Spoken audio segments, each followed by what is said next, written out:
आप अवगत होंगे, इस समय भारत में महाकुंभ चल रहा है। देश दुनिया से कई सारे लोग तीर्थराज प्रयाग में आस्था की डुबकी लगा रहे हैं। मुझे भी महाकुंभ के दौरान संगम में डुबकी लगाने का सौभाग्य प्राप्त हुआ है।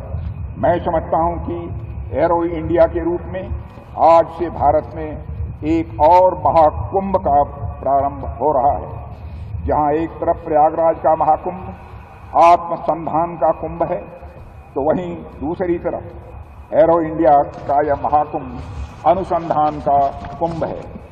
जहां एक तरफ प्रयागराज का महाकुंभ आंतरिक मजबूती पर ध्यान दे रहा है, तो वहीं दूसरी तरफ एरो इंडिया का यह महाकुंभ हमारी बाहरी मजबूती पर ध्यान दे रहा है।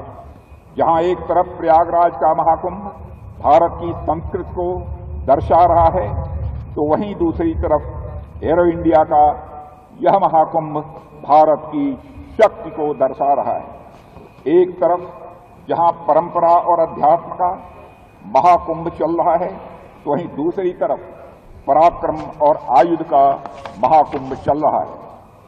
माननीय प्रधानमंत्री श्री नरेंद्र मोदी जी का विकास भी और विरासत भी का जो नारा है, मुझे लगता है वह नारा भी हमारे देश में चरितार्थ हो रहा है।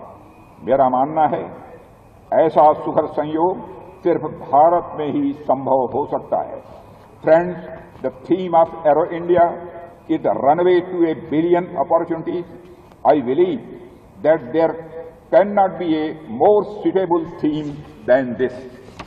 It tells us that in our country of a billion plus people, personifying a billion opportunities, this Aero Show can be nothing less than that. Aero India, which starts today, has many objectives.